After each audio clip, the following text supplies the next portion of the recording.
So we have plenty of time for question and answers, Q&A, if anybody has questions for Deana. Yes. Hi, Deana. Hi. Tell us more about the resources that you're going to rent out. When are you going to start that? How are we going to know that what we can do? I've never heard of it before, and it piques my interest. So the question is basically, how are we going to find out about your resources? Yeah. Also, she says hi.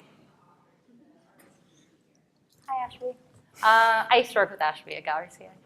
So that's actually one of the big reasons we're taking off this summer from the speaker series and from opening any projects. We're currently archiving everything we have now and putting all of that online.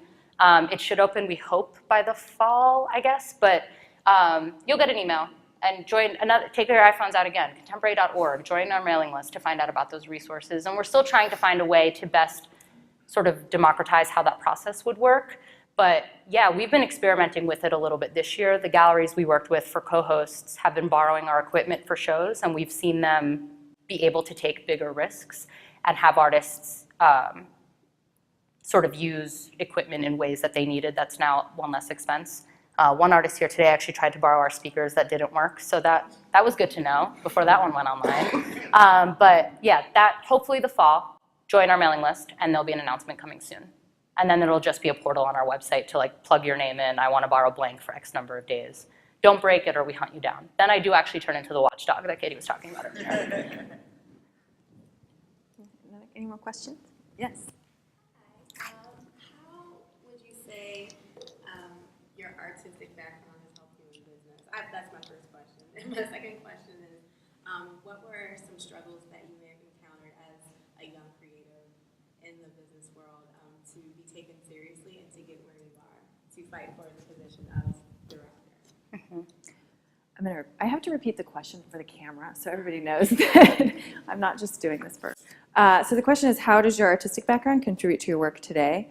And then, I'm sorry, can you save me a second? What were some challenges that she may have encountered as a young creative, and how did she overcome them? Yeah. And, good question. More focusing, I guess, on being a woman of color and being young and being a woman. Yeah. So good question. So the second question is, what are some of the challenges that you were faced with as you were sort of coming up in the work, particularly as a woman of color? So the first and the business question, that is frankly where the board has played a phenomenally huge role, because I had no idea what the hell I was doing when I first got this job. Our board president, who's also in the audience, Terry Squires, is a businesswoman, so it's been wonderful to sort of just learn from her and from the majority of other people on our board. Lou Zhang, our business manager, who's right behind you, also gives me books that say things like sustainability for the nonprofit, blah, blah, blah. So I read that a lot. And I hate her for it. But so the business end, I think the thought partner process was really helpful, and I was able to learn a lot from that sort of research. I think a lot of it's just trial and error. A fascinating thing about running a nonprofit, having absolutely no idea how to run a nonprofit, is none of us are seemingly bogged down by the rules, which is nice. So we're able to sort of affect changes in ways that we don't even realize we're doing it, and that's been sort of lovely. I say this all the time, but this sort of, you're a young person doing this, older person's job thing. The best way I can put that is just that I think our generation, to some extent, was raised on scant resources in general. So I just think when you walk that into your business life, you just don't need the huge fancy budget to make things happen. A lot of the people who work on this place came from a DIY scene where they just made a lot happen on very little, and now that's just been maximized exponentially. So that, I think, is a blessing. It is still to our demise, because at times I do feel like the little kid at the grown-up table. But as for being a woman, or a woman of color, rather, I'm trying really, really, really hard not to let that get in the way. I think people like to exoticize and fetishize things in a way that's kind of sensational. I would be lying if I say I didn't play into it at times. So I think I'm still finding out personally a balance for that works. The greatest advice I was given, and I've said this before, is somebody sent me an email when I first got this job. I hadn't met her yet, and she's phenomenal. She's an older artist in town that just said, "Don't let the boys look up your skirt when you're climbing the ladder of success." And that just cracked me up so hard. But I mean, Baltimore's also like, the art scene here is like run by women. It's kind of phenomenal. So that's nice to sort of be a part of that. My arts background in regards to business, damn, it's taught me nothing in regards to business. It taught me a lot about people, which was nice, and I was able to use that. I bartended for a long time. That taught me a lot about business. It's true. But does that answer your question a little bit? Yeah. We're still figuring it all out. Next year, invite me back, and maybe I'll have better answers. Deal. Olivia had a question? I mean, that was pretty much my question. Okay. But can you talk, I want to know more about you, because I think as a leader, and I'm familiar with you and your work, you don't get a lot of time to get that spotlight. What are your inspirations? What keeps you going? And how has a contemporary band director changed you? Wait. Oh, yeah, sorry.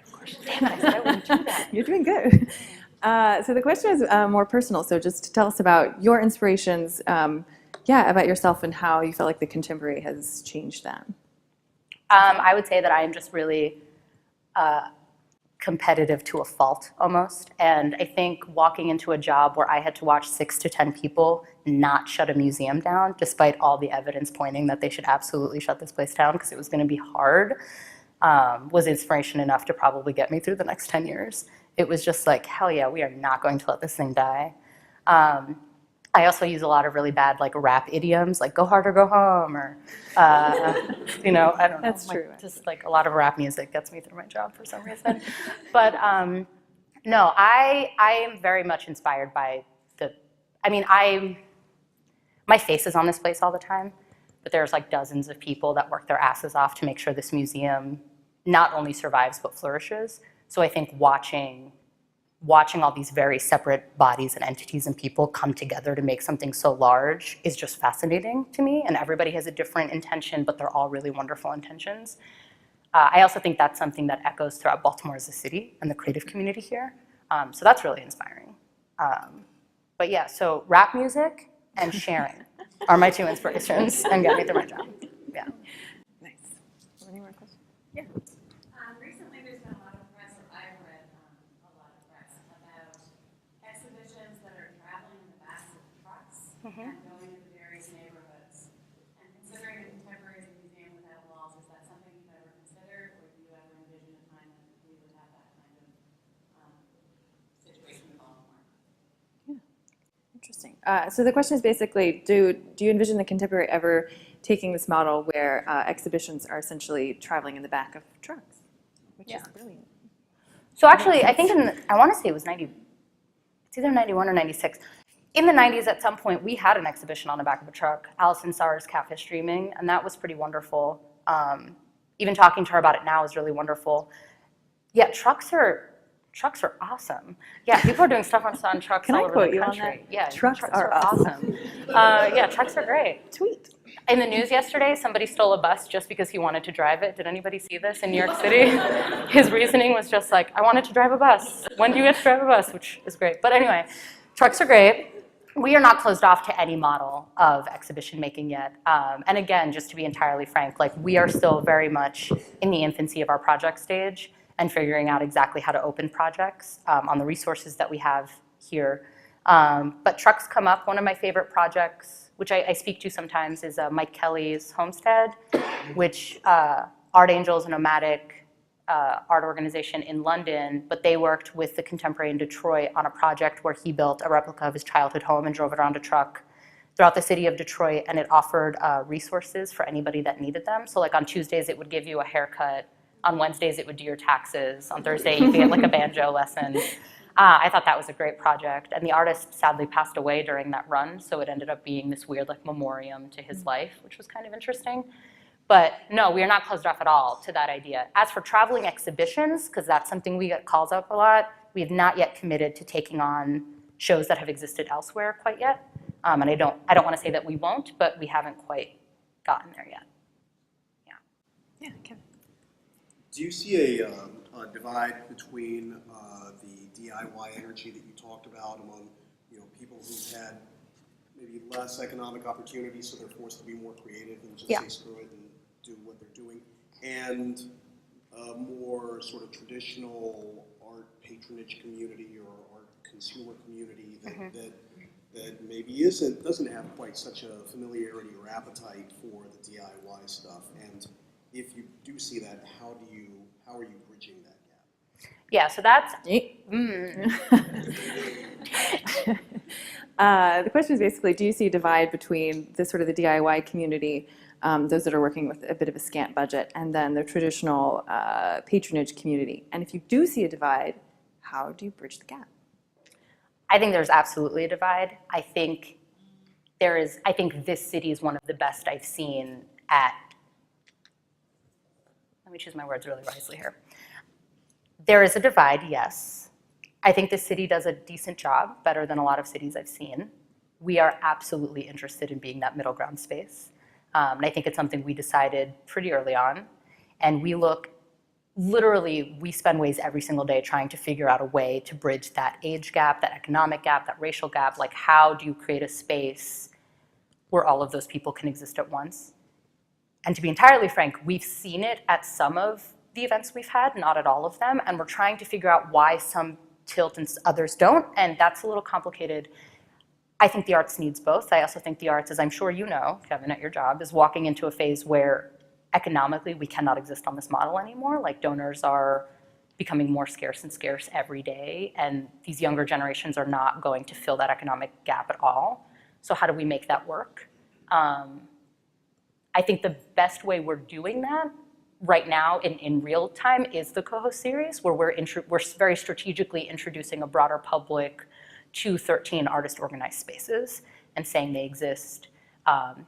We've talked to a few of the spaces, and for some it's made a difference a little bit in the way that they operate. You know, they see more collectors in the door, or they've met a network they didn't have prior. For others it hasn't, and figuring out what we could do differently to get maximum results every time. With that said, we also struggle, frankly, with how much exposure are you supposed to give a thing? Because just to sit here and say, if we throw money at every problem, it'll work, and some of the existence of a lot of these spaces hinges on this type of underground aesthetic, so it's hard. You also don't want to completely, not gentrify, but like affect that entirely. So we're listening. We do a hell of a lot more listening than we do moving. And the second I feel like we start stepping into that territory, we'll step away. Yeah. Yeah. Yeah. I think for the theme today of minimalism and also about curation, one of the critical decisions on both counts is what not to do. And you talked about not having a collection or a space, but when you're making decisions, can you talk a little bit about how, to stay nimble or whatever, what do you decide not to do? Especially in light of all of the other organizations that are in the nation, in the city, and so on. How do you find that to work in your case? Yeah. So the question essentially is, how do you filter, how do you decide what not to do in this process of planning and curation and things? Is that, I want to make sure I grasped that. Okay. Yeah. So I think, again, listening has helped us a lot figure out when something will absolutely be a mistake. Also, hire a staff that pretty much disagrees with everything you say, and you won't make any of those mistakes. It's hard. I think you have to strike a really delicate balance between like a yes and organization versus a yes but organization. This will happen. I think our team, as diverse as it is, does a pretty good job of working that stuff out. Another thing that's really important to say is that mistakes will absolutely be made no matter what. There are projects that will open that will seemingly be that moment where you go, why did that seem like a good idea at the time? And like we talk to nomadic organizations about that all the time. Currently, I can think of probably 4 museums off the top of my head right now that are in huge trouble for decisions that they made, and I'm actually watching people be far more honest about saying things like, we have no idea why we did this. We thought it was a good idea. Thank you for letting us know. This will affect our future.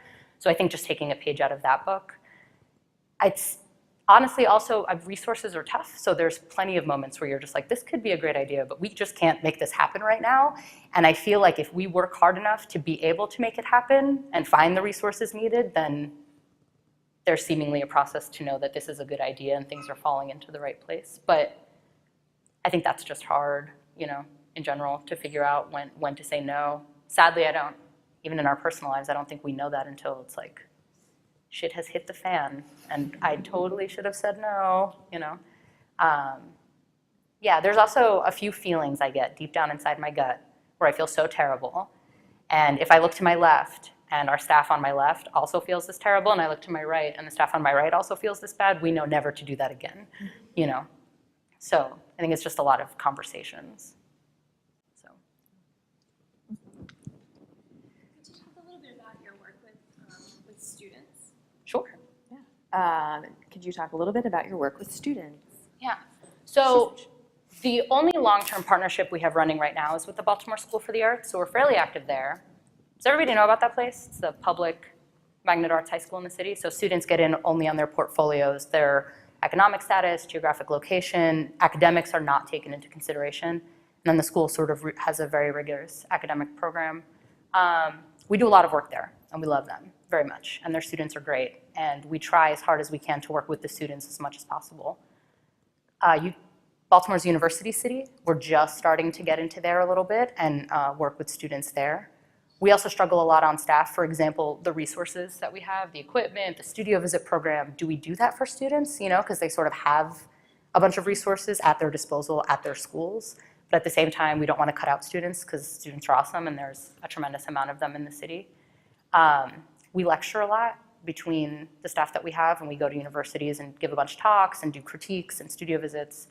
We have faculty on staff. So we're active with students.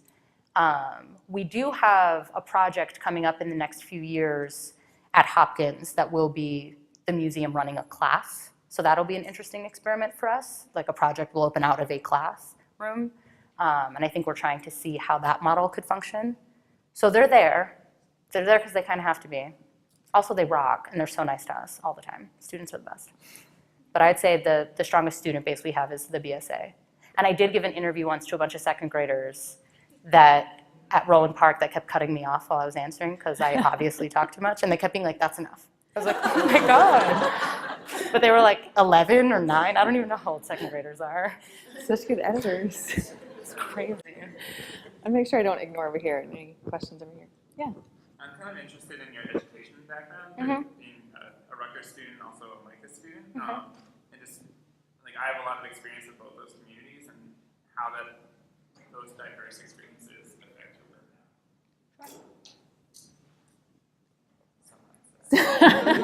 I didn't have my pen. Essentially how your experience as a Rutgers student and also a Micah, you were a Micah student, also a Micah student. Okay, yeah. How those experiences affected your work today. Did I get that right? Yes. Art school is insane. It's like just completely crazy. And I didn't go to art school until I was maybe like 24, so I was an adult. Rutgers is the state school of New Jersey. It was wonderful. I love New Jersey. New Jersey is amazing. Who just laughed? Okay, good. It's a good laugh. She's also from New Jersey. Everything's cool. So I went to Rutgers, and I had an art history. I graduated with an art history degree and a philosophy of sciences degree at a state school, so it was really diverse and a huge campus and a lot of people. I went to the Newark campus, which is right outside of New York. So Newark and Baltimore have a lot in common, and I loved it. Going to art school was like an out-of-body experience. It was a very small school. It was a predominantly white school in a city that I don't know, they were very different. I needed them both. I absolutely needed them both to walk out with the skills I think I have to do basically anything. With that said, like art school blows my mind. And I don't know if there's any students in the room, but like. How so? You are so lucky to be, oh my God, to be 18 and go to a school that has every resource and every piece of equipment at your disposal to do something you inherently love. Speaking of students, sometimes I want to like literally put my hand on their mouths when they say things like school is hard or I don't want to be here. I'm over Micah. And I'm like, oh my God, this is like, what? No.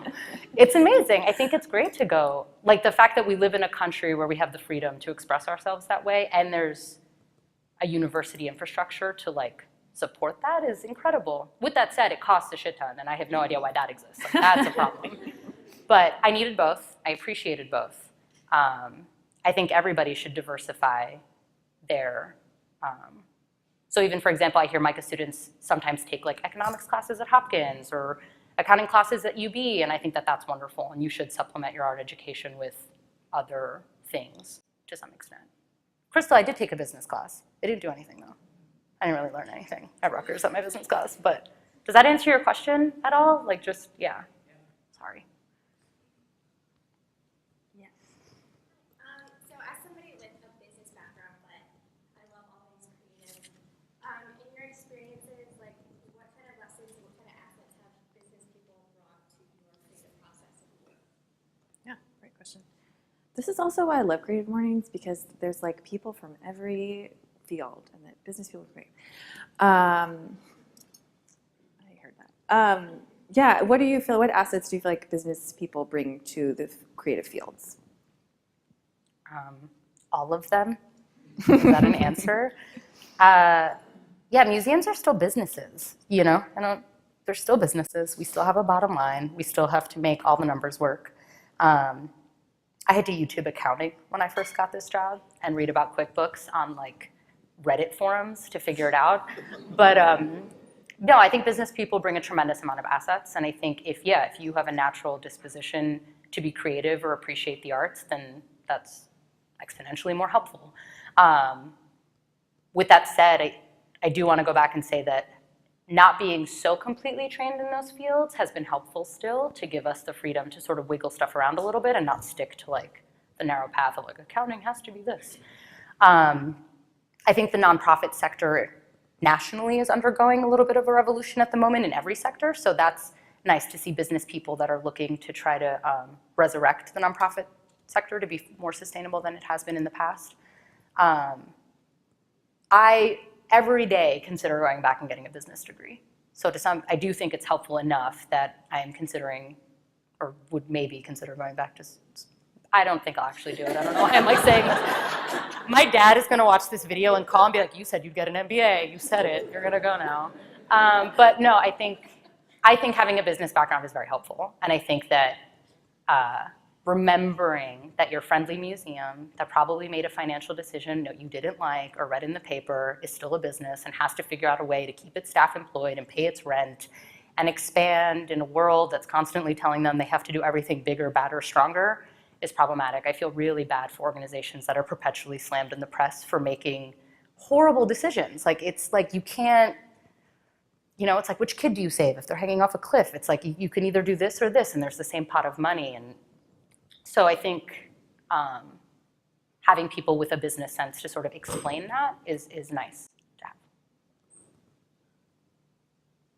Yes. I think we have time for like one more after that, just so we can jump up. Outside of the thought partner process and like using design thinking to kind of make a name for yourself, being that you are a nomadic organization, how do you use social media to kind of put yourselves out there, but still, not overly saturate yourself in the environment, but still kind of remain relevant and distinguish yourself as the contemporary?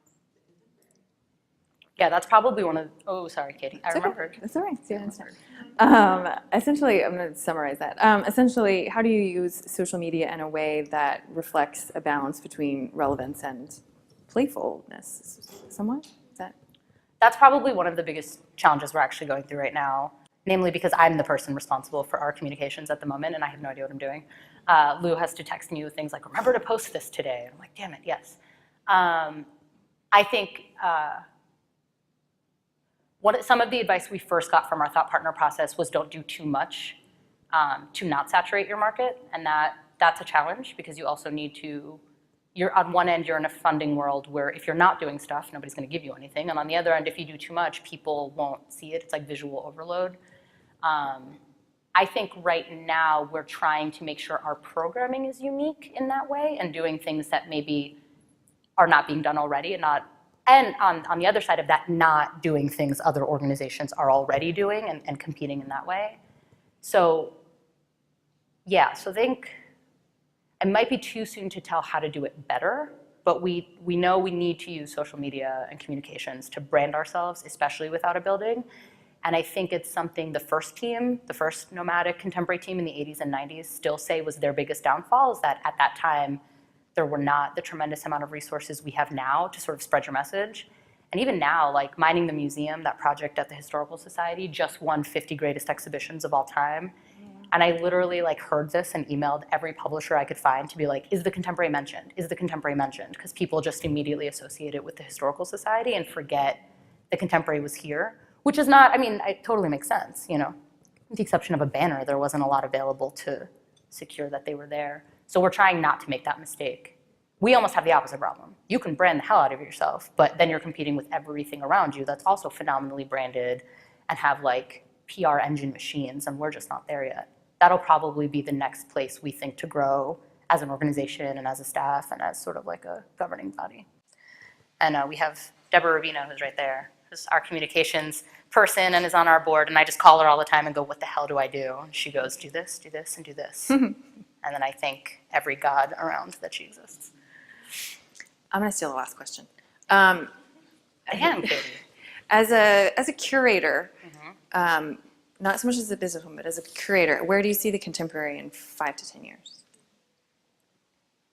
Damn. That's some heavy... God, Katie, it's not even like 10 yet. The best answer I have is right now we're still...